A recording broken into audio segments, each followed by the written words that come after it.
Du må følge med, vet du. Oi, oi, oi.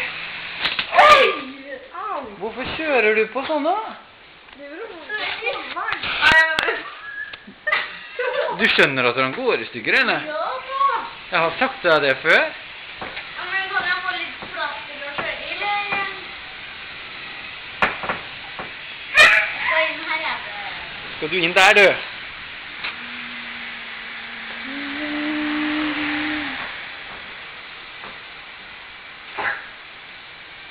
Parker oppå flygelet, da. Nei, ikke igjen. Ikke igjen. Det var vanskelig. Han flyr fint, skjønner du. Han har blitt flink. Oi, der kommer han. Oi, oi. Du er skikkelig god, Jørgen.